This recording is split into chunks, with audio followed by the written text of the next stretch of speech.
The letter from the Homeowners Association was frankly ridiculous, demanding the immediate removal of my native wildflower meadow, the one they condescendingly labeled unregulated blight. When the hulking black pickup truck with demolition emblazoned on the side roared up my pristine driveway, kicking up a choking cloud of summer dust, I knew their threat wasn't an abstract suggestion anymore. "Are you serious right now?" I yelled, swinging the front door open with a slam that rattled the window panes, ready for a fight that felt utterly and ridiculously American. A man, built like a brick wall and wearing faded work boots, stepped out. He didn't look like a landscaper. He looked like a guy who specialized in breaking things. My heart plummeted. What in the actual hell had Mrs. Hemlock done? The man, Leo, had a face that looked tired, but his eyes were sharp, scanning my front yard, where scarlet milkweed and bright purple coneflowers stood defiantly against the suburban ideal of perfect, thirsty green turf. He held a thick clipboard and a laminated permit that smelled faintly of cheap coffee and metallic ink. "I'm here under Article 4, Section B, Subclause 9 of the Community Covenants," he recited, his voice low and flat, devoid of emotion. "Unauthorized ecological installation. I have an order to clear the area back to a 98% approved fescue grass ratio." I took a sharp, shaky breath, the dry heat stinging my throat. "You can't. This is a pollinator garden, not a pile of trash. I planted that honeysuckle myself. Doesn't anyone around here care about bees?" He sighed, a long, weary exhalation that sounded more like a deflation than a mere breath. "Look, lady, I don't write the rules, I just fulfill the contracts." He shifted his weight, and the sound of the shovel rattling in the back of his truck sent a cold spike of panic down my spine. "You think I want to rip out a beautiful setup like this? This is the only yard on the street that doesn't smell like synthetic fertilizer and plastic." Wait, did he just say my setup was beautiful? The smallest flicker of hope ignited, but it was quickly snuffed out by the screech of a Mercedes pulling up behind his truck. Out stepped Mrs. Hemlock, the Homeowners Association president and queen of the cul-de-sac. She wore a bright white visor, oversized sunglasses, and a smirk as tight and fake as her perfectly manicured concrete smile. "Well, Alex, I see our hired professional has arrived," she trilled, clasping her hands together with satisfaction. "I told you, no more warnings. This isn't some bohemian squat. This is a planned community. You've had 3 weeks to replace that mess with proper grass. Didn't you think there would be consequences for ignoring the rules?" Her voice was laced with smug superiority, grating against the chirping of the cicadas in the overgrown oak tree. I felt my face flush crimson. "Consequences," I spat, stepping closer to Leo, who suddenly seemed less like my adversary and more like collateral damage. "The consequence of your rules is that this neighborhood is a biological desert. You're threatening to destroy habitat just because it doesn't match your boring, mass-produced dream." Mrs. Hemlock laughed, a brittle, high-pitched sound.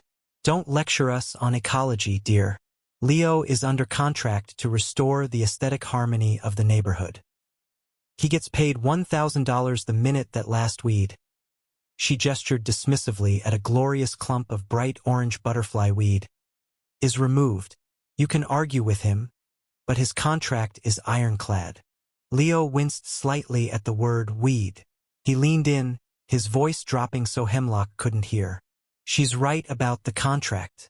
It's a demolition order." He ran a callous thumb over the laminated paper. "But I specialize in restoration work, not destruction. The irony isn't lost on me." He paused, his gaze softening as he looked past me to the small cluster of sunflowers nodding in the breeze. "They're stunning, by the way. What kind of native aster is that near the fence line?" My jaw dropped. He knew his plants. "That's a New England aster," I whispered, utterly bewildered. "Wait, if you're a restoration specialist, why are you taking jobs like this? Why are you a homeowners association bounty hunter?" He straightened, his expression turning grim. "Ex-wife took me for everything. Need the cash fast to keep my own small farm property from foreclosure. Desperate times." He looked at Mrs. Hemlock, who was now checking her reflection in her car window. I hate this, but a contract is a contract. $1,000 is $1,000. It was then the sub-twist clicked into place, a sudden, blinding flash of pure, tactical genius. I smiled, not my normal smile, but a sharp, predatory smile that Mrs. Hemlock would recognize as a threat. "Leo," I said, leaning in, "you said your contract is to restore the aesthetic harmony and ensure a 98% approved fescue grass ratio, right?" He nodded, confused. "Yeah, it's written right here."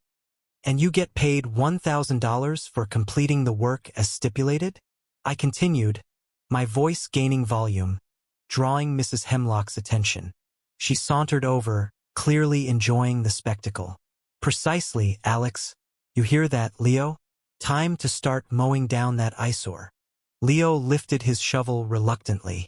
The air was thick with the scent of pine needles and impending doom. "Wait!" I held up my hand, stopping Leo mid-motion. I turned to Mrs. Hemlock, my voice ringing clear and confident. "The contract is void. You hired the wrong man, Priscilla." Mrs. Hemlock sputtered, pulling off her sunglasses. "What did you just call me? The contract is legal." "It is," I agreed sweetly. "But read it again, Leo. Article 4, Subclause 9 stipulates removal or remediation back to fescue standards, right? But it never specifies who has to do the work, only that the work must be completed and approved by the contractor before payment is disbursed." I turned to Leo.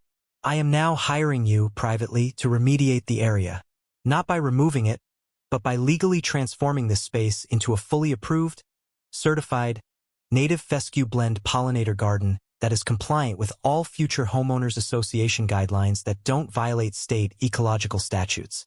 Leo stared at the contract, then back at me, then back at Hemlock, his mouth agape. A slow, genuine grin spread across his face, replacing the exhaustion. "The language is broad enough to permit remediation methods," he murmured, his voice now excited. "And since I am the contracted authority on completion for the homeowners association, I can sign off on my own work for Alex." Mrs. Hemlock's face went from pale pink to a vibrant, mottled red. "You can't do that. That's a conflict of interest. That's fraud," she shrieked, gesturing wildly. Leo calmly pulled a pen from his shirt pocket, ignoring her flailing. "Actually, Mrs. Hemlock, the contract you provided is signed by the board, not the property owner. It simply authorizes me to ensure compliance, and I am about to certify the compliance."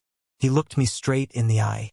"Alex, my rate for designing and maintaining a fully certified, low-water native landscape starts at $1,500 a month." I didn't even flinch. "Done. Consider yourself hired." I pulled out my checkbook and wrote him a sizable retainer. Mrs. Hemlock stood there, utterly defeated, watching Leo casually fold up the demolition order and pull a small, shiny pair of hand pruners from his toolbox instead of the shovel. The irony was a thick, sweet perfume in the air. She had hired a man to destroy my garden and inadvertently paid him to become its champion.